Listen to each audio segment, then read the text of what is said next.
Okay, I'm Daron Wyatt, Public Information Officer for the Anaheim Police Department.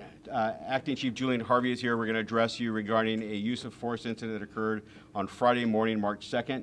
I've handed out a list of the spellings of the names, as well as there's an attachment there that is a transcript of the 911 audio call. You'll see that there's portions that have been redacted to protect the identity of the person who called. She was extremely frightened by this incident and did not even want to have her voice played.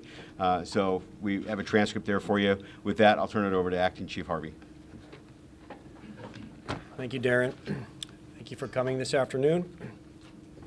First and foremost, our thoughts are with the Eisinger family, and we wish Christopher a speedy recovery. It's important that I start by saying that the men and women of the Anaheim Police Department take the use of force very seriously, and that our officers apply that level of force reasonable to overcome resistance, and that reasonableness is codified by law as well as department policy. The Anaheim Police Department scrutinizes all uses of force through a very rigorous review process. The narrative that currently is being pushed out by certain individuals on social media regarding this incident is inaccurate and must be corrected. So I'm going to walk you through a timeline of events and some facts that we know to this date. APD officers responded to a 911 call just after midnight on the morning of Friday, March 2nd. The female calling party reported a male was in her backyard at her rear door. She told the dispatcher that the suspect jumped the fence and was now trying to break into vehicles in her driveway. The victim was terrified and distraught on the telephone. A patrol sergeant arrived on scene very quickly as the suspect was still in the victim's driveway. The sergeant tried to detain the suspect, who walked away from the sergeant and refused to obey commands to stop.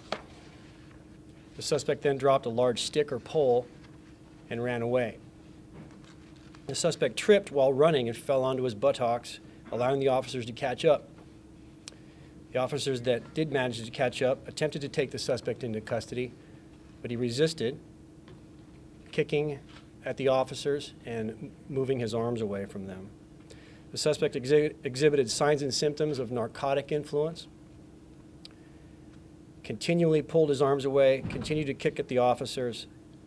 He tried to take an officer's taser and pulled at another officer's holster. Throughout this, the attempt to bring the suspect into custody, the officers repeatedly told him he was under arrest and to stop resisting.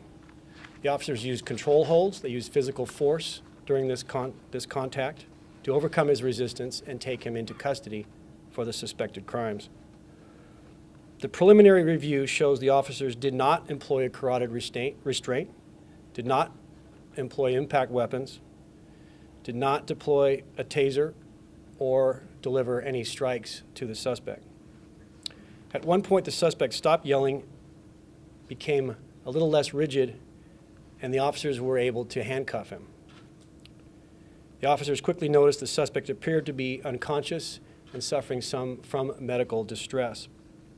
He was breathing, however. Officers monitored his vital signs, established that he did have a pulse, and summoned medical aid immediately. Upon the paramedics' arrival, the suspect went into full cardiac arrest, and resuscitation efforts were successful, and the suspect was eventually admitted to the hospital in stable condition. That morning, later that morning, on March 2nd, detectives followed up at the hospital. With the hospital, were told the suspect was still in stable condition. On Tuesday, we were notified the suspect's condition had worsened and he was suffering from cerebral edema, brain swelling, and was in serious condition. I immediately requested the Orange County District Attorney's Office initiate an investigation into this matter based on the individual's condition and the nature of his injuries. We also initiated, at my direction, the major incident response. That is our response to major incidents in which incidents involving the use of deadly force or other major things that people suffer major injuries. That is what this process is for. All officers were wearing body-worn cameras that were involved, and those cameras were activated. I have personally reviewed the body-worn camera footage from this incident, And while the investigation is still in its preliminary stages, I can tell you today that our officers followed policy, showed great restraint in their application of force, and handled this very challenging situation professionally.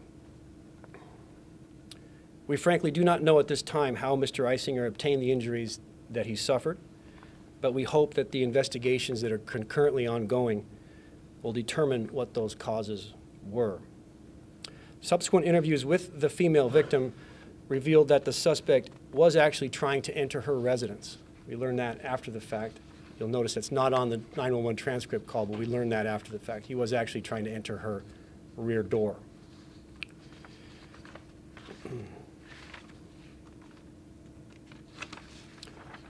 I'm not going to release body-worn camera footage today.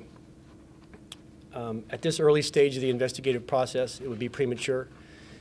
There is a protocol in Orange County established by agreement with the District Attorney's Office and the agencies representing law enforcement throughout the county that these recordings are released by the DA's office upon the conclusion of their investigative process. I'm going to follow those protocols, and as I said, at this early stage of the investigative process, it will be premature to release them at this time. But again, I want to reiterate that I personally reviewed the body-worn camera footage of this incident, and as stated, I saw no application of carotid restraint, use of impact weapons, use of strikes, use of a taser, nothing like that. It was physical force to overcome the resistance of a suspect who attempted to break into a woman's house just after midnight on March 2nd. With that, I am available to answer any questions you might have at this time. So the one thing you said that seemed to be a disconnect is you said you don't know how he suffered these injuries? That's correct. I can tell you that Mr. Eisinger was arrested within the past couple of weeks by another agency in the county, which did result in his hospitalization at that time as well. I don't know what the nature of his injuries were at that time. I don't know what his physical condition was prior to our officers making contact. That's why these investigations were initiated, to determine the cause of those very serious injuries. And his condition at this moment? I don't have the latest. I believe we've been in contact with the hospital today, but I can tell you that it is serious. And Mr. Eisinger is on a ventilator. I know that much, but he is in serious condition. Chief, can you describe the difference between a control hold and a carotid hold for us, what that looks like?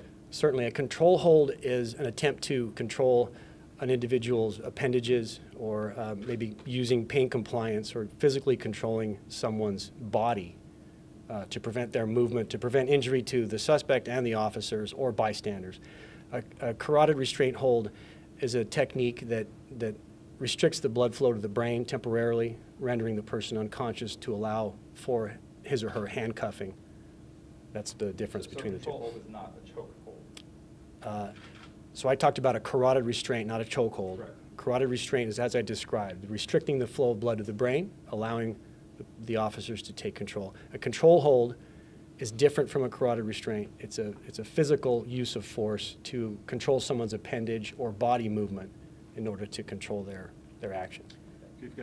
Greg, a control hold is like a wrist lock or something like that, or wrapping up somebody's legs to prevent them from kicking. Has nothing to do with the application of a carotid restraint or anything like that. It goes nowhere near the head or neck. It's simply trying to prevent them from moving further to hurt themselves or the officers. Thank you. Ma'am? So Chief, based on what you saw from the body-worn cameras, is there a technique that your officers are trained to use that they could have used in this case? Or based on what you saw, they used everything that was available to them, and you don't believe that the techniques could have resulted in this injury, the brain swelling, or? That's right. I reviewed the body cam footage, and from what I saw the officers demonstrating tremendous restraint. The individual was yelling and appeared to be under the influence of narcotics. The MERT process, the major incident review process that I talked about, is our ability to break these incidents down piece by piece and identify areas of improvement in terms of training and tactics and policy that process is ongoing, and we will have those answers in the coming weeks. If there was something they could have done differently or better, but from what I saw, there was nothing excessive. There was nothing that was obvious that could have resulted in these injuries suffered by Mr. Eisinger. Chief, how many officers are we talking about? I believe there were at least 5 officers there, including a supervisor who was directing the actions of the officers, kind of serving as the quarterback, if you will. How long did this encounter take? That's a good question. And watching the videos from the time they started chasing him on foot to the time he was in custody, maybe 5-6 minutes, thereabouts. Two of the officers... Do you think this agreement with the DA's office would prevent you from releasing this video if you wanted to? No, there isn't. It's your decision not to release it. It is. It is my decision not to release it at this time. But it is consistent with our protocol that we've established with the DA's office.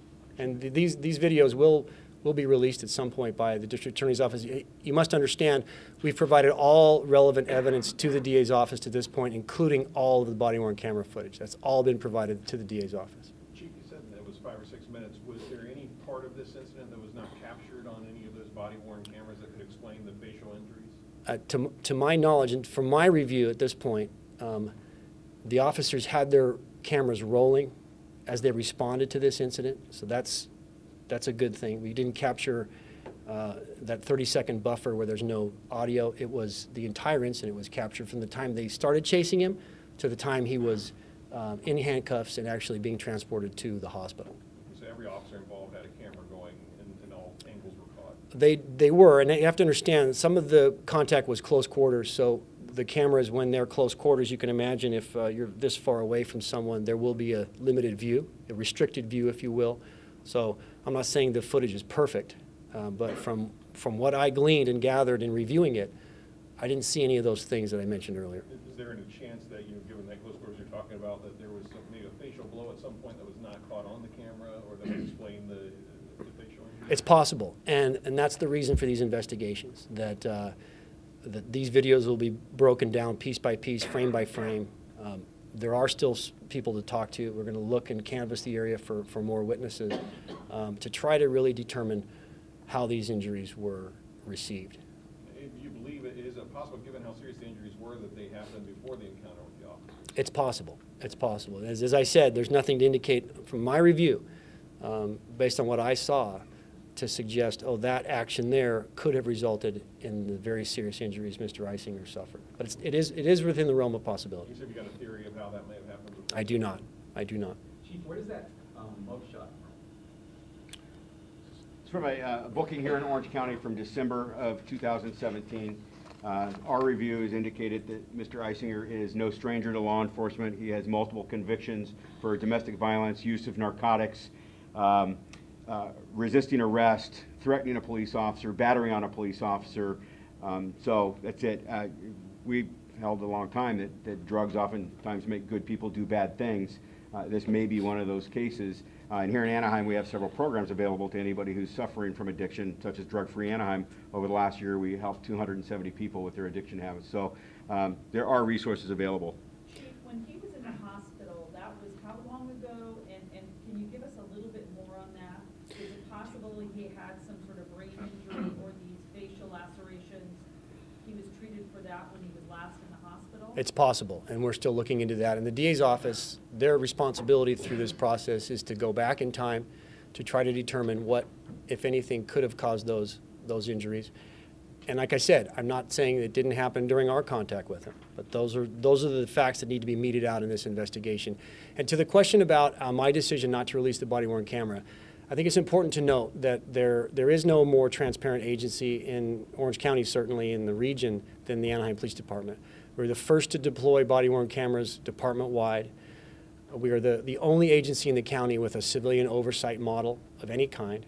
We have the model in our major incident review process up and down the state with agencies coming here and seeing how we do things. So we are, one of the reasons for this press conference is to provide as much information as we can in the early stages of this investigation. So I need you to understand that no department is more transparent than ours.